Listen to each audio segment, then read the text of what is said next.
What's up, Tiger fans? It's Morgan here with the Morgan Thomas Show with Big Al and Houston, and I will be bringing them on soon. But I wanted to wish you a happy Thursday evening and hope you are having a great week so far. I'm looking forward to talking all things Clemson athletics. Garrett Riley, big discussion. Got to talk about it. Clemson baseball, Clemson basketball. Maybe we'll get in some NFL discussion with Trevor and Travis and the Jaguars against the Chiefs this weekend. I'm looking forward to it. I hope you are. Make sure you get in the chat and say hello. And I'm already looking in the chat and I see no dancing tonight, but that is going to happen. We will have dancing, so don't you fret. We will have it, and I believe Mr. Houston Burnett will be the man to do it. We want the dance. We'll get the dance from the big man. He will do it. I can feel it. You guys just got to keep asking for it. The key is to say it in the chat. The more times you say it, you will make it true. But again, welcome in. I hope you enjoyed the new graphics. We changed over to a new system. I know. Go ahead and laugh. Go ahead. We changed over to a new system again. Another system all over again. Because I can't sit still. I can't stay with the same system. I've got to try new things. I like these new graphics. I'm still working on it. Still got some things coming through. Got some things I got to do on the back end to make it complete the way I want it. But, I look forward to sharing it with you and enjoying the show with you. If you are new to the show, every Thursday night, we do this show from 7 to 8 p.m. Again, all Clemson discussion. Please get in. Please hit the like button if you haven't already, and then subscribe to the YouTube channel, again, because we put out videos all the time, and we appreciate the support. Really, college football is over with, but we have a ton of stuff to talk about because it's not really ever over with, because now it's on to recruiting.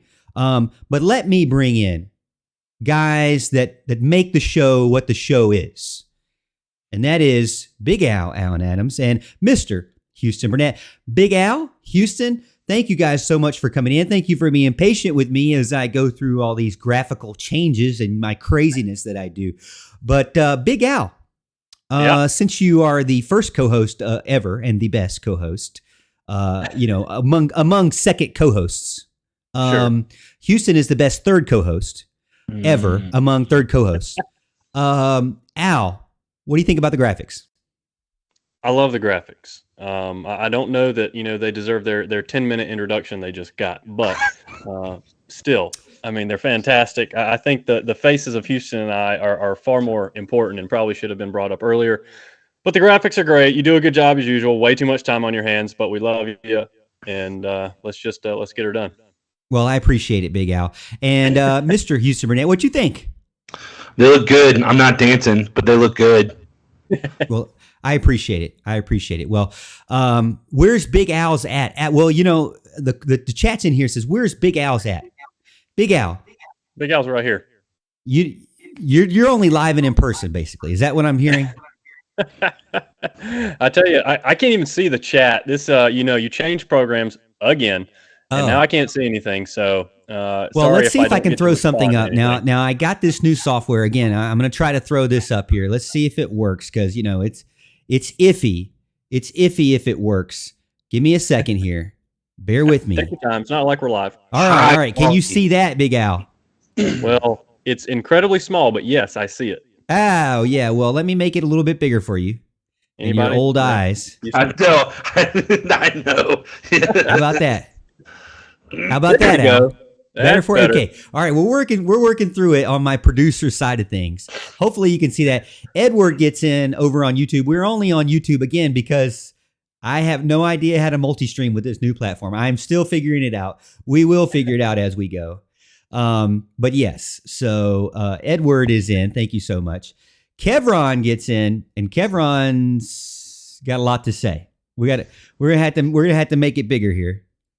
Here we go. All right.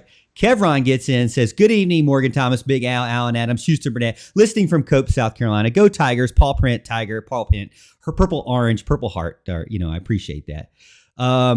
Tiggs gets in, says, best darn place for all things Tigers football, bar none, Morgan, Big Al, and Mr. Houston Burnett. Yeah, you know what? I tend to agree, fellas. Are we the best place on YouTube for Clemson Tiger stuff? I tend to agree. That. I can agree. Yeah. No dancing, please. That's the request, Houston. Houston, here's the deal. Here's the deal. We got no dancers and we want dancers. I think we should do a poll. And if the poll says should Houston dance and they say yes, you should dance. You should have, but you would have to censor it, man. It's too provocative. That's why I can't. It's too much for most normal people if I do that. John Chancey says Houston equals solid gold dancer. Us old people will have to explain that to him later. Do you need explanation of that? Solid gold dancer? I mean, potentially. I mean, I might. Yeah. That would be a yes. He does. Oh yeah. I don't think he knows what solid gold dancer is. And to be honest with you, probably neither did I. Zebra Club dancers? That sounds a little bit scandalous. CG gets in, says go Tigers. Thank you, CG, for go Tigers. John says whatever Morgan was on, I'd like some too. I appreciate that. It's illegal. I appreciate everybody getting in. Again, we don't just talk about whatever. We want to get to the show and actually talk about things that matter to you. And we have a couple of topics that we'll go through before. Again, make sure you hit the like button. We got about 40 people watching over on YouTube. So make sure you hit the like button because that's important. All right. So fellas, these topics were brought up by the fellas, by the way, not by me. So if they stink, blame them. All right. Just make sure we know that. All right. So the first thing up on the docket, fellas, is Garrett Riley is the new offensive coordinator for the Clemson Tigers. Now, I had the video where I did my dance and I discussed it right as it happened. I mean, I literally actually started the video out talking about how Brandon Streeter got fired. And then halfway through, it was like, oh, wait a minute, let me switch this to now it is a Garrett Riley is hired video.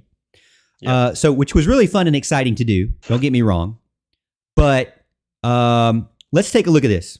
So the question for you guys is, and because I get a lot of flack on Twitter about this, Houston's going to go first, Al, because everybody says that I'm a Houston hater, and that's not true. Okay, so Houston, we love you, and we're going to let you go first here. Okay, I don't know if you're prepared to go first, but that's what we're going to do. How quickly can Garrett Riley turn around Clemson's offense? Now, do they necessarily need to be turned around? That would be my first question to that, is the question itself, questioning the question. Al, you're not surprised I'm doing this, but questioning the question here, does it need to be turned around? And if so, how quickly do you think so? I have my opinions on it. I'm going to hold it. I'm going to give it to Houston first. What do you think, big man? It's not that it needs to be turned around or anything like this. It's more of a refreshment. I wrote about this on Rubbing the Rock this week, of just refreshment and reinvention of the offense, which I think could happen relatively quickly. Within our own internal chats this week, the debate was speed and how much speed, and we don't have speed or anything like that from certain people. I won't name names, but anyway, I think with what Clemson has in this wide receiver core currently, this actually matches up with the scheme pretty well of what Garrett Riley runs. He's looking to put people in space. He's going to try to exploit gaps within a certain defense. Basically, whatever you run, you're running the wrong thing. That's kind of what it is. So there's going to be a space that's open, and that's Garrett Riley's job, is to put someone in that space that's shifty enough to get yardage. Doesn't necessarily mean that you have to have a burner. It's helpful to have that, but it's just as great to have somebody who can get upfield and get yards. Antonio Williams, I think, is going to thrive in this, same as Adam Randall and Cole Turner and Bo Collins. I think all these guys could thrive in that. I'm not opposed to getting a transfer wide receiver or anything like that, but Clemson doesn't have the scholarships to do that at the moment. But I think you could definitely see a turnaround. I mean, look, Garrett Riley was a part of turning around an offense of a team that went 5-7 last year. He took them to the national championship. He was part of taking them to the national championship this year. And I think Clemson has, more athletes to go around than TCU does.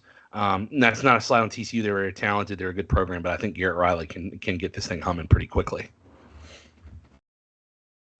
So for me, quickly, Are you feeling like this could be a top 10 offense in 2023? Potentially. I don't want to put a number on it just yet because we don't know how it's going to shake out. There's a lot that could happen in the spring. There's still a spring transfer portal time frame, so we don't know who's going to stick around and who's not, and if Clemson's going to use that. But it's not like you don't have the talent. You saw what the offense was even capable of doing in just 2 games of Cade Klubnik playing major time, and I think that can only go up from there. I look forward to what Clemson can do under Garrett Riley. I think every Clemson fan is ecstatic and excited because it did feel like while the offense wasn't necessarily the worst in college football, and they did actually statistically improve in 2022, it was a lot to be wanted, and a lot of things we felt like, looking back, Al, you and I had talked about this many times over the phone, too many games where the answer was, well, we should have given the ball to Will Shipley more. Yeah, we probably should have ran the ball more. And when you do that one game, I get it. But then when you do it 2 and 3 games, it's like, wait a minute, you guys keep going back on yourselves, and it just publicly displays lack of confidence in your own play calling. So that even just added to the fire of things. For me, Al, they've got a 5-star quarterback, which I think is one of the key factors in today's college football. They've got that. Cade Klubnik, under the right tutelage, I think could be in New York at the end of the season, in the big trophy ceremony. They have the running backs, as Benamize on YouTube says, backs are going to thrive. They have Shipley and Maffa, who seem to be excited and basically turned around their attitude. Now, Shipley actually liked the fact on social media, he liked the post that Brandon Streeter was let go. So that's telling there from today's world in college football and the way players are. That's pretty telling to me. Now, Phil Maffa, we know it was concern that he was going to leave the team because of the way he was misused. Now, I think he's on equal level, in my opinion, to Maffa, to Shipley. Mm-hmm. So they have the running backs, they have the quarterback. I don't know about wide receiver. I don't know about offensive line as a complete whole. I think they have the tight end that they need. So it's almost there for me. Do I think they could be back in the conversation late in the season for a postseason? I do in 2023. Do I think they'll be fully where I look forward to seeing them?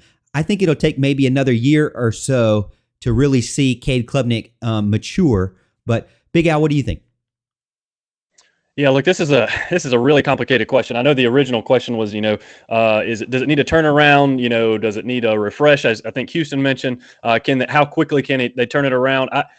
You can use whatever word you want. I think the offense needs an overhaul. I've been talking about this for quite some time. I did not like the offense when we were, scoring 44 in Alabama in the national championship game.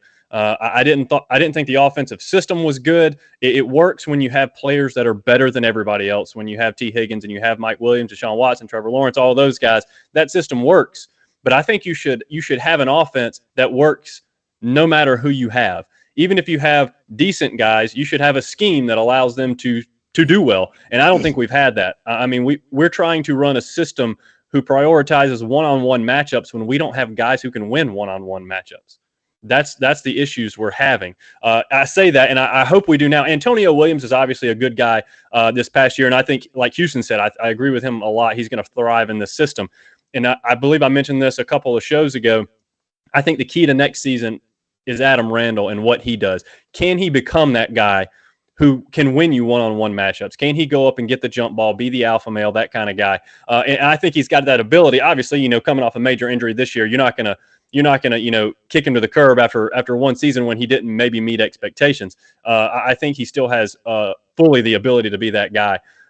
So yeah, it's a real complicated issue. I think Garrett Riley's going to come in and completely change the system around, which is going to be great. Will it help the offensive line out? Is the offensive line going to be better with his, blocking scheme or whatever it may be? Do they kind of, do they take that on better than the current system they have? Maybe they do.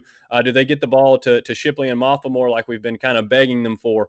I think there's a lot that goes into it, and there's going to be, I think there's a potential to be 15 to 20 top 15 to 20. I think that's more realistic than top 10. And that's just fine. I mean, that's going to be a huge jump, I believe, from where we were. I agree with a lot of what you said. Klubnik has the ability. We've seen what Klubnik can do when he's doing well. Freshman mistakes, sure. He's not going to be a freshman next year. He's going to have a whole offseason as being the guy. And I think that's going to, I think that's going to pay dividends in the long run for sure. But there's a lot we're going to see, and what Riley is able to bring to the table first year, same receivers, same offensive line, same running back.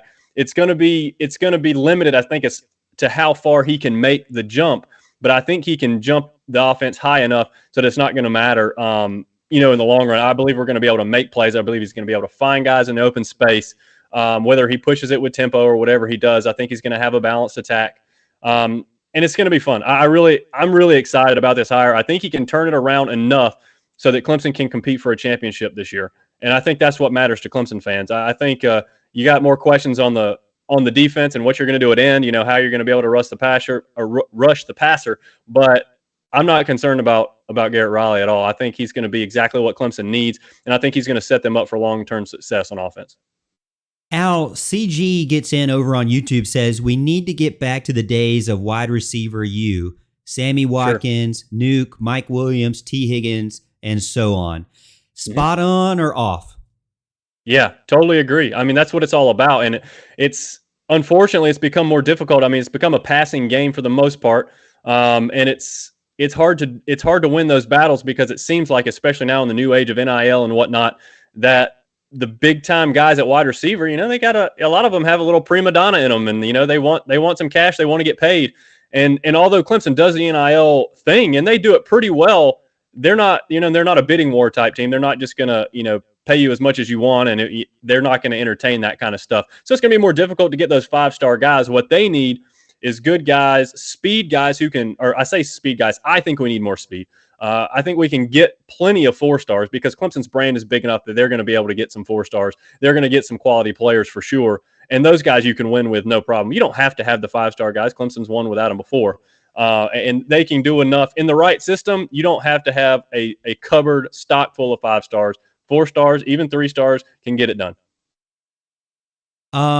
Houston, we have a question in here, or at least a discussion from John Chansey. He says, I want to see Antonio Williams and Cole Turner in this offense. Curious to see if Bo Collins will thrive. Do you feel like that what we saw with Cade Klubnik, even under Brandon Streeter, was some glimpses that Cade Klubnik could help like Joseph Ngata strive a little bit more because of a lot of fans told me, Morgan, he throws a catchable ball. DJ, for all the things that he was good at, I mean, he's obviously a graduate of Clemson University. He's a former football player of Clemson University. He will always be a Tiger. But when it came to actually his skill at quarterback, throwing a catchable ball was something that everybody always discussed. It seemed like in the stadium, they would look at me and say, Morgan, this ball is too wobbly. That they not only is it not on time and not where they were expecting, but it's not a perfect sphere. It's wobbly there. It's hard to catch. So on the flip side, they're saying, wow, I look at Cade and he's throwing quicker. He's releasing the ball quicker. Oh, and by the way, that spiral looks better. So Houston, do you think that Antonio Williams, Cole Turner, Bo Collins, these type of guys are going to be able to thrive in 2023 now that Cade is there, and then add in Garrett Riley? Yeah, I absolutely think they can. I think you're seeing kind of an evolution of this wide receiver core. You even see it with some of the guys that Clemson got in this last class. It's not necessarily matching up man-to-man as much as it is guys who are problematic in space. Or guys who are aggressive in space looking to get upfield. Noble Johnson, Ronan Hannafin. We haven't seen a type of player like Ronan Hannafin come through in this offense. I think he's going to be something interesting to watch in the future. and even Tyler Brown and Tink Kelly. Both of those guys can move. They have a lot of similarities to Antonio Williams. So they may not be necessarily the fastest and they may not be necessarily the biggest, but they're guys that are problematic. And I think that's something that you can find. And I think that's something that can thrive in this offense, especially when you have a good, not just a good, but a great quarterback in Klubnik and an offensive coordinator that's aggressive in putting players in space like Garrett Riley is.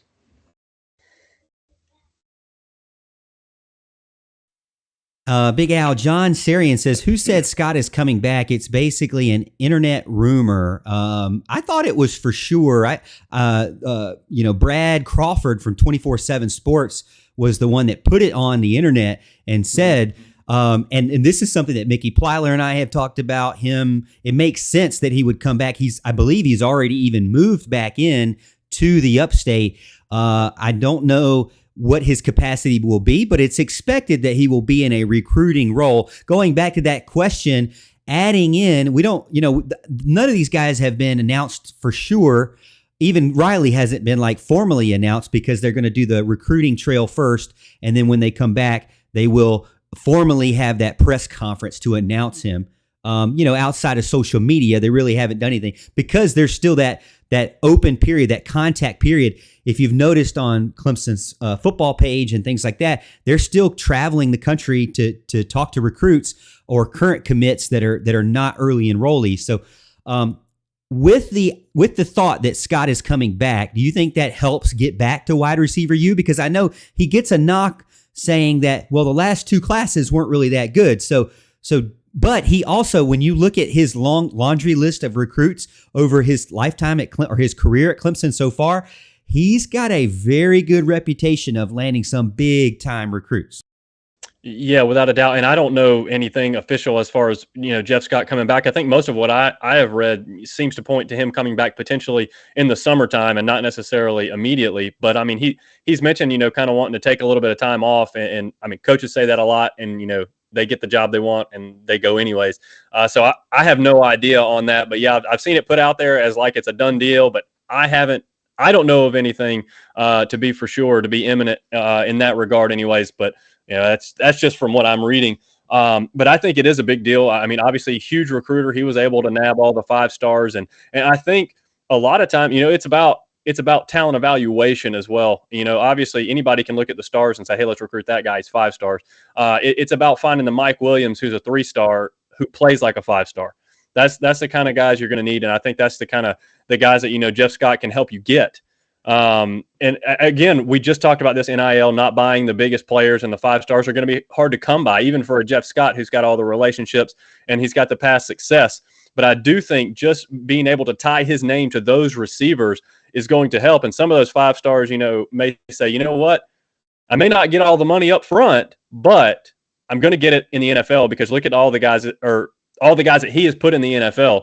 And there's some big names making big money. So I think his recruiting cachet is going to go a long way. It might not nab us 3 or 4 5 stars, but it may get us 1 or 2 with another high profile guys, and his evaluation, I think, is going to take us to the next level. I think Jeff Scott being on staff would be a very big thing. And final thing for the Riley discussion here, and the Clemson offense discussion is what it's turned into. But Todd Teal gets in, and I did see this on Twitter. I did retweet it. Hey, Morgan, did you see where Garrett Riley tweeted out on quote, on deck, the next Tiger? I can't wait to see who it is. Again, there's excitement around recruiting. Al, I've mentioned this. Houston, I've mentioned this. These big time classes have been anchored by defense. I'm ready to see some classes get anchored back again with offense, with the Trevor Lawrences leading the class, with the T. Higgins leading the class. I'm ready to see those kind of things. Now, hey, not sacrificing defensive line. All right. We still want those guys. Clemson is continually doing that, but I do want to see them get back to where they're landing those big time offensive players. I think it'll be a big deal. Hey, that's the first topic of the night. Thank you so much for getting in and being a part of the show so far. We appreciate it. Let me check in on the chat and see where everyone is at. We've got 73 right now watching over on YouTube. Thank you so much. That's pretty good for one stream. Normally I stream on Facebook and YouTube, or Facebook and YouTube, yeah. And so normally I get 73 combined, but 73 altogether is really, really nice. I thank you. Appreciate it so much. I'm looking in and I'm seeing, let me see, I'm seeing about 20 likes.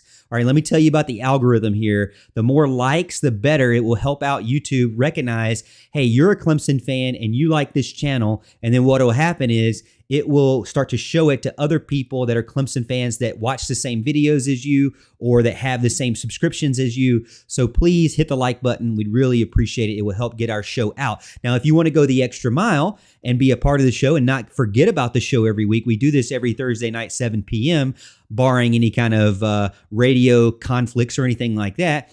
We would like for you to subscribe to the channel so you can stay up to date on all the videos that we put out and be reminded when we go live. And then if you want to be extra, if you want to be a friend, share with a friend and text or share the show or video, one of the videos with a friend. We do all things Clemson football, basketball, baseball, recruiting, really anything we can throughout the year. This is episode 150, Big Al, but I know it's way more than 150 because we did like 20 episodes on the radio. So I'm guessing we're close to maybe 170 at this point. So we'll see. But again, thank you so much for getting in and being a part of the show. Oh, another thing too, guys, I wanted to get your thoughts. So YouTube has sent this message to me and it says you can start memberships. All right. So now I know what you're thinking. I don't want to be the paywall, not knocking the Athletic, but I hate where you get on there and it's like you see half the article and you can't read the rest until you pay $12. I don't want to be that guy. Although I've thought about maybe starting our own NIL, to be honest with you. I mean, everybody's got an NIL. We might as well start our own. For just $1,000 a month, we will start our own NIL. We need 3,000 people to sign up tonight for our $1,000 a month NIL. By the way, did you guys hear me this morning? So the Florida Gators have NIL collective called the Gator Collective, but within their own group, they call them the Disney Gators because that's where all the big money they claim, kind of like the Gamecocks claim that all the Clemson money is in New Spring. Well, the Gator fans say all the Clemson or all the Gator money is in Disney, right? So this morning I said, well, what if Clemson had something like that? I think it would be called like the Cliffs Cats, or maybe somebody texted in and said, and I think this is the one I'm going to go with. And there is a point to this conversation. The Kiwi Kittens. What do you think? Kiwi Kittens. That's what we could call the NIL. We could start an NIL group. Hard pass. Kiwi Kittens. I have to go. Hard pass. Who wouldn't want to be a Kiwi Kitten? What about a Cliffs Cat? That sounds really lame. How about a Pendleton? Never mind. Not a Pendleton. No. Let's stay away from that one.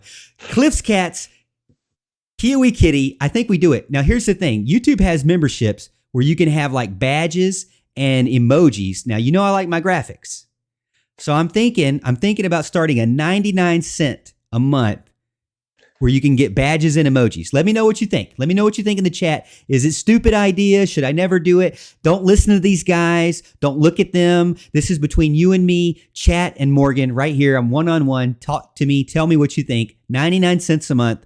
You get emojis and badges and spirit fingers. And maybe we'll get... The Houston and Big Al show is sounding better and better. Oh, right. Come on. Hey, come everybody in the chat, on. do you want to see the Houston and Big Al show? That's what we want to see in the chat. All right. So next discussion, Houston, this is one I'll let you lead off again, but actually lead because this is one that I know you're very passionate about, and that is the Clemson men's basketball team. They came up short against Wake Forest. They really struggled defensively. Brad Brownell came out after the game, said he felt like his team had heavy legs. They just were kind of gassed during the game. I want to talk about the basketball team because they're first in the ACC still, and they only have one loss in the ACC, and that was Wake Forest. Now they have Virginia Tech coming up Saturday, and they have Georgia Tech coming up on Tuesday. So the two Techs coming through. But Houston, they had Chase Hunter out, And again, they seem kind of gassed. Now, Ben Milstead told me this morning he felt like just when he walked into the stadium, into the arena, it just felt like they were going to have an off night. I mean, just, one of those road games where it just felt like it just wasn't going to work out. And he said he gets that feeling in basketball, and about 80% of the time, it's true. So Houston, do you think, is this a bad loss for Clemson? How do you feel about, let's start with the Wake Forest game. You and Al, we'll talk about that. How do you feel about that loss? And then we'll talk about the Tech games coming up. Well, I don't think it's a bad loss. I mean, they were 2 games ahead in the ACC to be first. It's a hard place to play in the first place at Joel Coliseum in Winston-Salem. They've got a long history up there. And then, too, on top of all of this, Steve Forbes coaches a really good offensive team at Wake Forest. Wake Forest is not a bad team. They're a fringe tournament team. They shoot the eyes out of the ball. That's what they were able to do. I'd love to be able to say that I was able to watch it, but Bally Sports isn't on any streaming service. So I had to literally listen and keep up with it on Gamecast the other night. So forewarning to anybody that is trying to go to switch over to like YouTube TV or anything. But I still don't think this was a bad loss. It's hard to play. You had to deal with what you had to deal with. You had 2 of your star players out, Chase Hunter and Alex Hemingway. I've heard things are looking positive with Alex Hemingway. He could be returning. I don't know when, but potentially soon. I don't know about Chase Hunter, but those are 2 guys that you need down the stretch in order to do well. But just for one night, I don't think a 10-point loss on the road to a team that shoots very well is going to be something that's damaging to the season. It's just how do you respond to that? Mm-hmm. Yep. I totally agree. Look, I want to get in here and tell you my thoughts on the game because I did watch the game. I'm one of those morons who pays way too much for cable. And specifically so I can get Bally Sports, I can get my Braves games, I can get my Clemson games, whatever it is. I will tell you this. I did read, however, quick side note, that Bally is potentially for this coming year doing like their own streaming network. It's like $20, but you can do that. So if you have YouTube TV, you can add Bally or whatever for $20 and you can get all your games. So there's just a quick side note for you, something positive to look forward to. But back to the important stuff, back to the game. I will tell you this. I expect, this is going to sound bad. I don't want to be that fan, but I expected to lose this game almost. I mean, obviously, you had to lose at some point, okay? You weren't going undefeated in ACC play. It was kind of a quick turnaround. It's a tough place to play. Wake's a good team. We didn't have Chase Hunter. We didn't have Alex Hemingway. It was bound to happen. And I'll tell you, watching the game, Wake Forest was just killing it offensively. I don't even think we were playing really bad defense. I think they were just hitting every shot. And I got to tell you this, I also don't want to be this guy, but man, were they getting every call as well. They put all of our players in foul trouble. All of our point guards had like 4 fouls. It was insane. And what that does is it makes you a little bit lazier on defense because you have to be, because what you're doing is getting you a foul called every single time. And that makes it really difficult to play good defense. I don't think they were all that, and they may have been a little gassed, but it didn't look like it to me. It looked like they were playing really hard. It's just they were forced to play a little less hard because they were getting called for a foul every time out. So I will say this. I have never been as proud of a Clemson basketball team in a 10-point loss as I was the other night. I thought they fought their hearts out. I thought they showed that Clemson grit, which they talk about all the time. They wear on their T-shirts. I mean, every time they would get down by 10 or 11, they bring it back to 5, 4 or 5, and be within striking distance. And then Wake would just, hit another couple big threes or whatever it was. And that seesaw went on for almost the whole game, it seemed like. Seemed like double digits, back down to 4 or 5, and that cycle just repeated itself. I thought Clemson played really well with all they were up against. I really thought the refereeing was one-sided in that game. Haven't noticed that a lot this year. We've talked about that in the past. Clemson loves to talk about how they never get any calls in Chapel Hill or Duke, and all that's true, but I haven't noticed some terrible officiating until I saw some of it against Wake the other night. So I think Clemson played a really good game. They just lost to a good team who had a great night on the road. Yeah, overall, I don't think, I still think, let's take a look at the week coming up, right? They play Virginia Tech. They already beaten at their house, just barely, right? But they still play them. Now they host them. I think that's a good opportunity to get back on the right track. If the injury bug doesn't hurt them too long, obviously Hemingway has been out for quite some time with plantar fasciitis, which, by the way, I have on my right foot. It is horrible. I do not want it, and I don't even play basketball anymore, so I hate it. But and then obviously Chase Hunter, I believe, also has a foot thing going on, but he's kind of day to day as well. So hopefully those guys can get back in, because those guys are key players, 2 starters. At the beginning of the season, we need to get them guys back in the game. What's cool though is you do have guys that are stepping up, like Wiggins, and like Hunter Tyson, and obviously PJ Hall are going to be, solid most of the time anyway. So I think it's a good overall team that has what I like about this team is that the Brad Brownell teams of old have always been just like that one guy, like Amir Sims did everything, his last year, right? It seemed like. And then you have like KJ McDaniel, right? He just did everything. Your Blossom game did everything. So it seemed like, now they did have some role players, but this team seems like the role players are way more impactful to the game. And if one guy's slipping, the other guy is picking up the slack a little bit better than in the past. So I really do think this is a pretty good, complete team with young guys and older guys as well. It just so happened that road game. Now, I think Wake Forest has like a 12-game winning streak now at their home court. So, I mean, it's just one of those things. What was that, Houston? 15-game home winning streak. 15 games. So, it's just one of those things where it's like, okay, you're not going to win them all, as you mentioned, Big Al. So Houston, going to the future here with the 2 games coming up before our next show, which will be Saturday's game and then Tuesday's game, before our next Thursday show. What are you thinking? You think you're going to chalk these up? You got W's for these, or what do you think? Because I believe Virginia Tech is like 12th and Georgia Tech is like 14th. Well, Virginia Tech's getting healthy. Their best player is coming back for the Clemson game. But I also think Clemson could potentially be getting healthy too. Look, I can't understate that winning on the road in the ACC is always a crucial deal. If you get a road win, and Clemson's already won a few times at Tech, at Georgia Tech and Virginia Tech, and there was another one they won on the road at, but they've won 3 on the road. That's huge.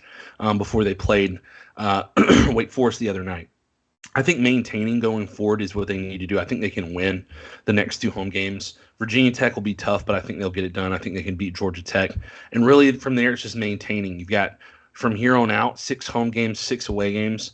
Win your home games and at least win half of your road games, which I think is very doable with the schedule. The schedule is manageable. It's very manageable for Clemson to win out, or I won't say win out, but win their lion's share of games and actually capture first place in the league this year. They just got to take care of business.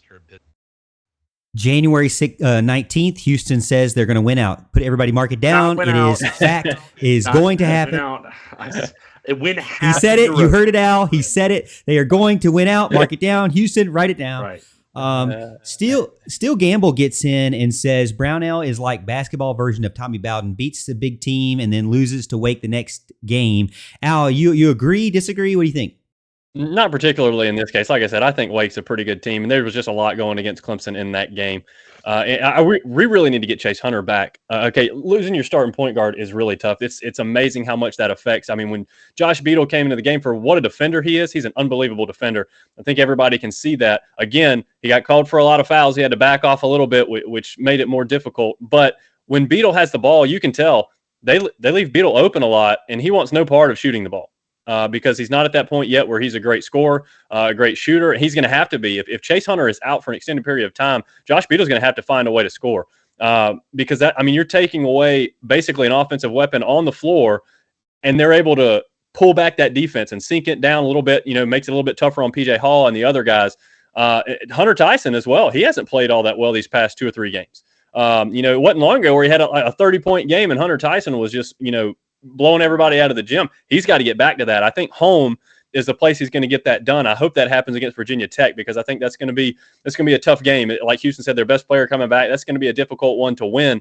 But it's at home, and you're playing like you're playing. You expect to win. We have guys that you can win with. guys that are stepping up, like you mentioned, Morgan. I mean, you got your PJ Hall, who's kind of doing what he does, and he's being a dominant presence every game. That's great.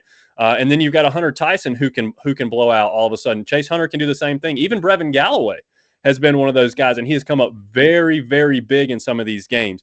And then, of course, you got the guys that are really playing good defense like Beadle and Shefflin. Shefflin gives you everything he's got. He's not overly skilled as a scorer right now, and I hope he can get there. But, man, he gives you absolutely every ounce that he has, and he's battling out there. Middlebrooks was going over people's back trying to get rebounds the other day. It was awesome to see.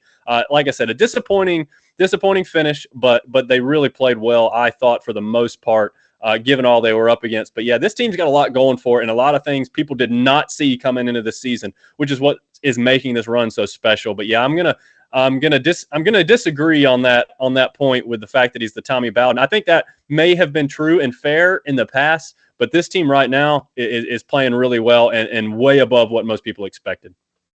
But see, Brownell is one of those guys. I mean, he is good at teaching basketball. Can he recruit? That was always the knock for me, is that he can recruit one big top guy, but he can't recruit a whole team. And it seems like this year he finally has been able to put it together. And you talk about Ian Shefflin, bro, that Duke game that I worked the board on for Don and the radio. I mean, he was going toe-to-toe with Fittipaldi the whole time. Filippelli, I think. What is it, Houston? Houston looked at me like I didn't say it right. Filipowski. Yeah. Filipowski. There you go. You know what I said? I said Fittipaldi, who is in Formula One. We heard. Okay. Yeah. I said Fittipaldi. Oh my goodness. Okay. All right. So Filipowski. I mean, come on. Filipowski is a 5-star dude. Ian Shefflin was going up against him toe to toe every single basket. I'm telling you guys, he was doing things under the back, under the arm, behind the basket. I mean, he was doing all kinds of stuff, falling over, still making things, left-handed, right-handed. I loved what Shefflin was doing. And like Al said, he's got that heart, man. And Tiger Paw 1979 gets in and says, our basketball team's depth is impressive this year and will hopefully lead us to a victory over the Hokies the day after tomorrow. I think it looks good this week. Hopefully we can come into the show on next Thursday with 2 wins more added to the schedule for sure. Another person gets in here, and I think this is a good transition for us, as CG says, football team has a really good season. Well, I'll say good. All right. Football team has a good season. Basketball team back on the right track, which he didn't say back. He just said basketball team on the right track. Now he says, and just hope the baseball team has a great season. So I think that's a good segue here to our next topic as we go over to baseball, which is what Alan wanted to talk about. And I got a picture of Will Taylor up there, the legend, the man, the myth, the legend, who is now fully healthy. And I'm looking forward to what he can do. Now, I just recently saw something over on the Clemson Insider, which actually I thought was a really good video. Robert McCray, which I don't mind the Clemson Insider website. I think it's great. Robert McCray, he did an interview with Eric Bakich, which, by the way, he came on Mickey Plyler's show a couple of weeks ago. Man, the guy is amazing. He's such a nice guy. When you call him up on the phone, he's just so nice and friendly and just seems like he's always having a good day. I love it. So I think that positivity really brings some good things to the team here. So Alan, give us your baseball preseason thoughts here. Eric Bakich talked about the guys that would be playing this year. Obviously, some notes that I wrote down was that Caden Grice, he feels like is going to go to first base. Now, I'm not a big baseball guy, so he said that he's going to try to bring him in from the outfield to first base. Obviously, he's a left-handed pitcher as well, so he's going to get some options there. He said on the infield, it might be one of the best veteran groups that he's been a part of, with Blackwell Wright and Starbuck and some other guys in there as well. So it seemed very encouraging with the infield being very loaded with veterans there. And then with the outfield, he went and talked about all the younger guys that could sprinkle in. He said he's got about 8 guys that he really feels like could play in the outfield. He didn't talk about the pitchers at all. He did mention catcher Cooper Engel was a guy who he felt like was obviously a preseason All-American, I believe, just released recently. So, but he's been dealing with some arm injury issues. So, got to nurse that back. But, I liked what he said. It was encouraging to see. But what are your thoughts going into this season? I think we got, about a month to go before the baseball season gets underway. Yeah, so baseball season is fast approaching, and quite honestly, I have not done as much research as I should have. I got to talk to my man Corey and get him together with me and get some thoughts about what he thinks about what's going on this upcoming season. It's going to be fun. I can tell you that. I'm so excited about having Bakich as the coach. Okay, as we know, this is a well-known fact on this show. Monty Lee and I didn't see eye to eye when it came to coaching baseball. Okay. Monty Lee, great guy for all I know, and from all I know, he seems like a wonderful guy. Baseball philosophy-wise, was not my guy, and I'm hoping Bakich is really getting Clemson back to the kind of team that I want them to be, a scrappy team who's able to put together runs, play fundamental baseball, get things going, making a lot of contact first and foremost. This lineup's going to be interesting to see where they go. Obviously, Ingles, your catcher. Grice is going to be at first. Blackwell would be shortstop. I'm assuming Wright is going to be third. I've heard stuff about Riley Bertram being at second, but it could certainly be Max Starbuck. He's played there before. Will Taylor, I would assume, is your center fielder. Left field and right field is kind of up for grabs. Like you said, there's a lot of freshmen that could potentially play. I think Corbett will see some time in left field, even though he's not a natural outfielder. I think in right field, you could see Chad Ferry, who seems like he's been here for 20 years. There's some options they have. Again, I don't think we're going to have a true outfielder other than Will Taylor unless some freshmen play the outfield, because Chad Ferry and Tyler Corbett are not true outfielders. But as long as they can provide you with a veteran presence and maybe an at bat, that's kind of what you're looking for there. It's just he's going to be able to toy with that lineup and figure out what works and what doesn't, and it's going to take him a while to be able to do that.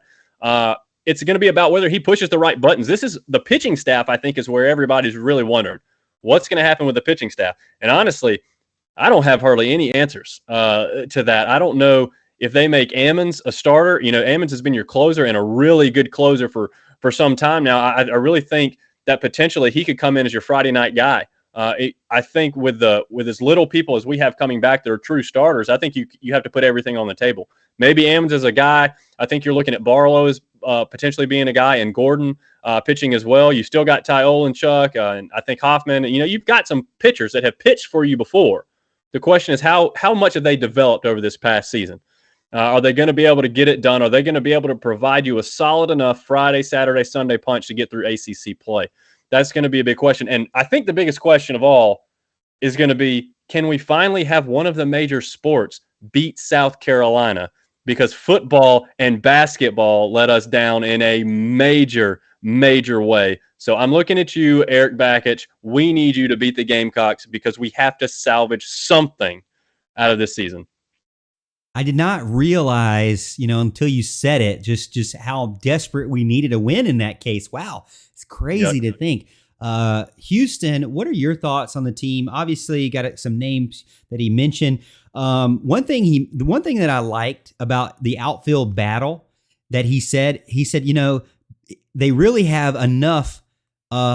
They have a good combination of lefties, righties, and switch hitters that could all rotate in the outfield and really pose a problem to opposing pitchers. So what's your thoughts on the preseason, look at Clemson baseball? Well, I think that for a first-year coach, they couldn't have gotten anybody better than Eric Bakich. I think this guy is kind of what Clemson needed to progress this program where it needs and wants to be. You were able to get some guys out of the portal, a couple guys from Michigan that I think could make an immediate impact. I think they got a guy from Spartanburg Methodist, which is always a very tough D2 school that puts a lot of guys in the majors that they got coming in. The freshman class that came in has several guys, including on the pitching staff, that could come in and deliver potentially if that's how he sees fit. So I think roster-wise, you've got a team that could definitely be a problem in the ACC. I definitely expect this team to bare minimum make it back to the tournament, but I think I wouldn't be surprised unless there's an absolute – and we don't know yet. Like, we don't know how this team's going to look, but unless there's an absolute dead weakness on this team within pitching or hitting, I think this team could be in contention to potentially be fighting for a regional again at the end of the year, or to host for a regional. That's what I meant. I think they can definitely do that. I think they could potentially win 40 games. And if they did that, I think for year one, that would be slam dunk. Everybody's happy. I think that's kind of the benchmark everybody wants to see, is a 40 wins or more team per year. And I think if that happens in year one, everybody's going to say, hey, that's awesome. Let's keep it rolling. Tiggs gets in and says, what's this baseball thing? I'm excited about baseball coming in. Now, again, I don't watch it as closely as you guys do. I want to try to give it more time, but I'm a big softball fan. I'm looking forward to that. I'm going to do a softball preview soon, so you guys get ready for that.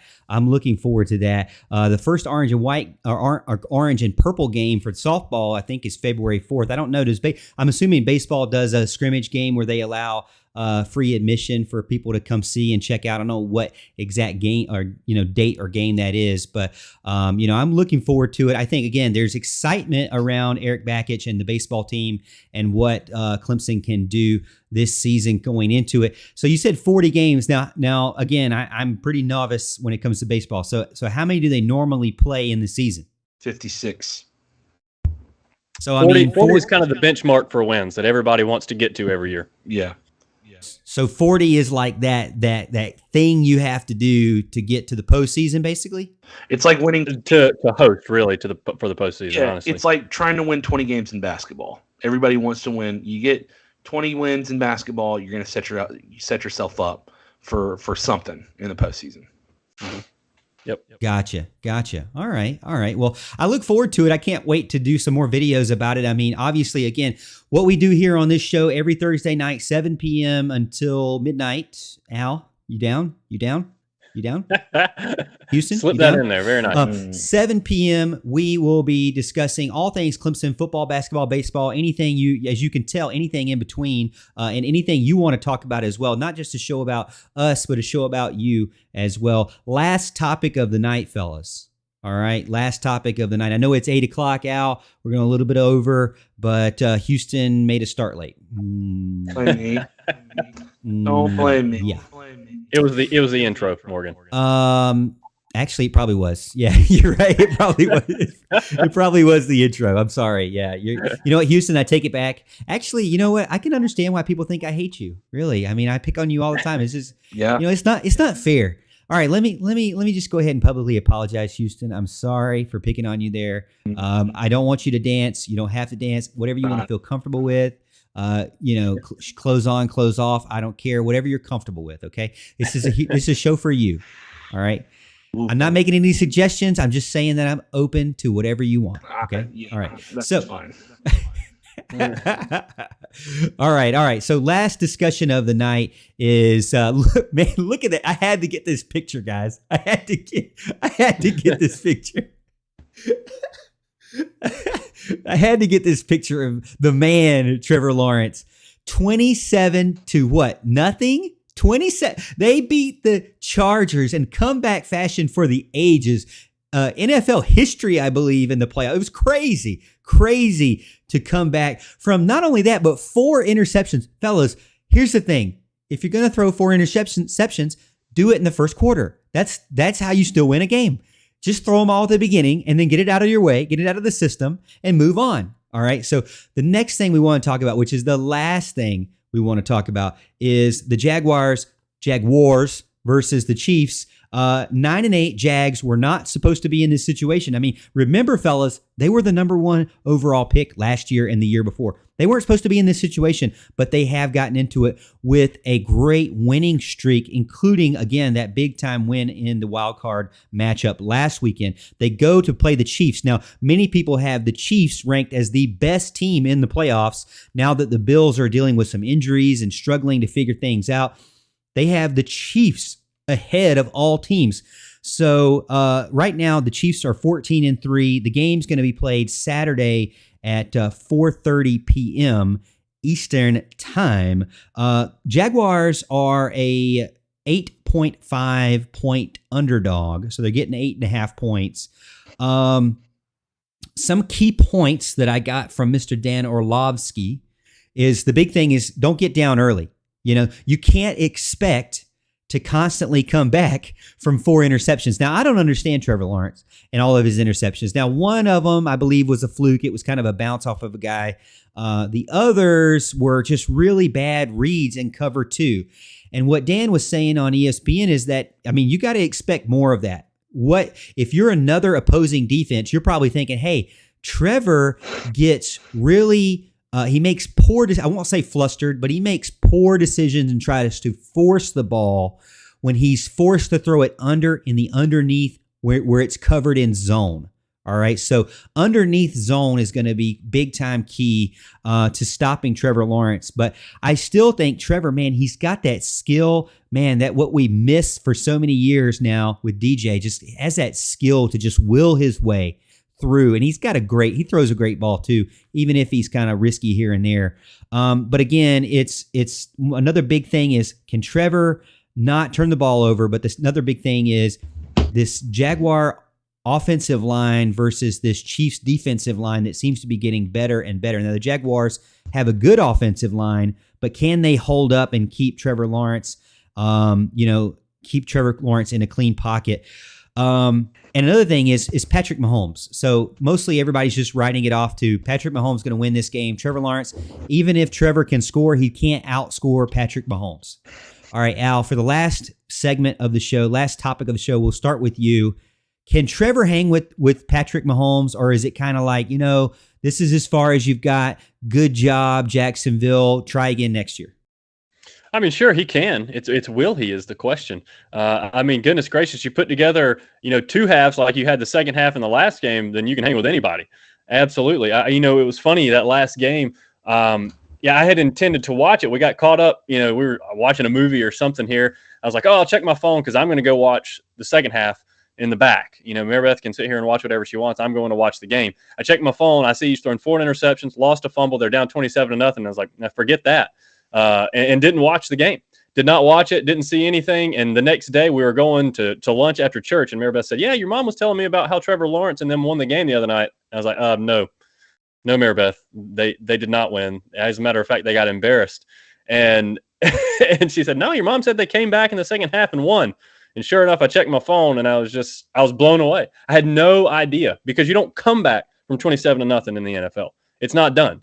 The clock, obviously runs more than it does in college. And I just thought there's no possible way you're coming back from 4 picks. And it was awesome to see. Very happy for Trevor and Travis. I mean, that's very good stuff. I intend to watch them this weekend and hope they can pull it off. Kansas City, tough place to play, man. It's one of the toughest venues in the NFL as far as I'm concerned. And I like to say that as a Green Bay fan, Lambeau's obviously a tough place to play too. But it's going to be difficult, but he can do it. All you got to do is put together, 2 halves without having the one that sets you back by 27 points. So yeah, he can hang with anybody. It's the question is going to be, will they? And I think it's going to be fun to watch on Saturday. Houston, what's your thoughts on it? I mean, I'm obviously encouraged by what I saw last weekend. I think that the Jaguars have this fight in them, and you can't mess with a team that has this just crazy motivation. And again, it kind of goes, I don't want to say the team in the middle of the state, but when you're facing a team that believes in themselves, that can be dangerous in a good way for the Jaguars and the Jaguar fans out there. Houston, what do you think? I mean, yeah, it can be the Jags. They could definitely be a dangerous team. I could also see this be similar to the 2014 Carolina Panthers, a team that didn't need to be in the playoffs. They actually had a losing record. They won their first-round playoff game against the Cardinals, entered a similar environment in the divisional against the Seahawks in a tough environment, but you had this never-say-die attitude that they got there with, and they just got stomped. But it wasn't an indictment on them. They were a young team that weren't supposed to be there, and they ended up going to the Super Bowl the next year, going off of Cam Newton's MVP year. I think this Jags team is a similar situation. Regardless of what happens, they've got the talent to win, but it's just one of those things where it's young talent everywhere. Trevor, Travis, the whole 9 yards. So this game could be close. This game could not be close. I tend to think that Kansas City's going to win this game, probably going to cover. But it wouldn't surprise me if it comes to an end. But I also believe that they'll definitely be in it until a point.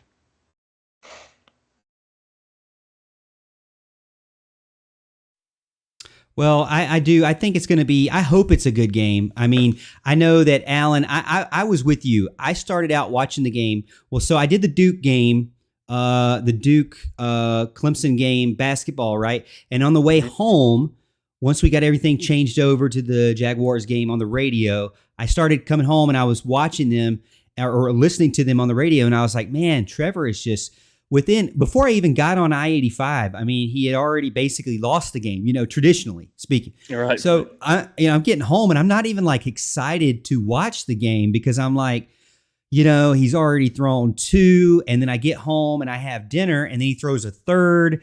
And I'm like, okay, well, I had the in-laws in the house. So I was like, y'all watch whatever you want to watch. Al, I literally did the same thing. I say, you guys watch whatever you want to watch in the living room. I'm going to go upstairs, get ready for bed. So I go to bed and I'm laying there and, I have a hard time going to sleep all the time. I never can go to bed. And I roll back over, I get the phone out and I'm like, you know what? I'm just going to check it. I'm just going to check it. So they come back from halftime. Now, again, I'm checking it in bed at halftime. I'm expecting to watch this whole game, but it's halftime. I'm checking it and I'm like, they're only down like, I think 16, right after half. And then they stopped them immediately after half. Even though they got the ball, they stopped them. So I said, well, there's a chance there. And then they scored. And then I don't know if it was that play or the next score, but when what I really loved about it, Trevor went in and they had a play called and he audibled out of that play and threw a deep ball across the middle of the field to, I believe, Zay Jones. And it was a touchdown. And it was like, just poetry in motion, as they say. Just you just see it happen. Like, this is when you call the audible and it's a perfect audible and it's a perfect pass and it's a perfect route. And it was exactly what they needed because they needed a quick score that didn't stress them out in the red zone, right? And they got it. And I'm like, at that point, I knew, wow, that's a big deal. They have a shot here. And it still was hard because they got within 10 and then it was like 8 and then it was like 11 or so. It was crazy, the score. I can't really remember how it all shook out, but whatever happened, the Jaguars won and it was great to see. And another thing that's great to see, Al, Houston, isn't it great to see Trevor Lawrence and Travis Etienne back again, man? I mean, just attacking it all over the field. Jermaine gets in and talks about the big run by Etienne. I love that fourth down because that was a stressful play too.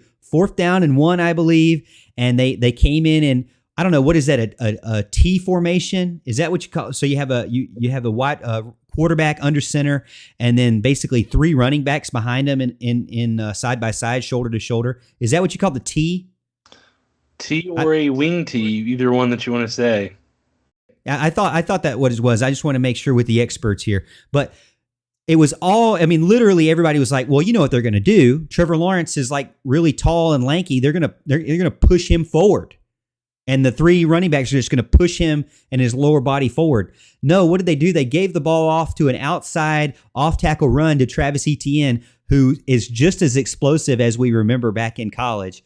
And he got more than enough for the first down and then some, got them even into field goal range right then. So it basically sealed the deal as long as the field goal was good. So it was really, really cool as a Clemson fan to see them and Jacksonville be successful last weekend. So my Jaguars, So I'm looking forward to this weekend. Of the other games that are up this weekend, is there any other one that you're gonna circle and tune into other than Travis attack? I'm just gonna watch all of them. I guess it's to the point where there's not enough games going on, so you just watch them all, right? Yeah, I agree. So who's your Super Bowl prediction right now? I know some people are saying the Chiefs and maybe the 49ers.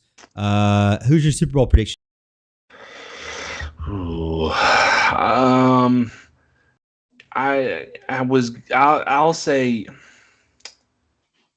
say Chiefs and 49ers part 2. All right, I like it. Big Al, you got any predictions yet for the NFL or for the Super Bowl? That depends. Can you tell me who's left? Well, just pick I don't watch the NFL. Once Green Bay blew it, Green Bay's out of it. It So just pick the Cowboys. I think that'll be perfect for you. I can promise you I will not pick the Cowboys. So that would be my last. They're the Gamecocks of the NFL for me. Bills, Bengals, Bills, Niners. CG says all teams in the playoffs have a Clemson Tiger in it. That's right. Sexy Dexy and the New York Giants. What about the New York Football Giants, Al? Can you pull for them?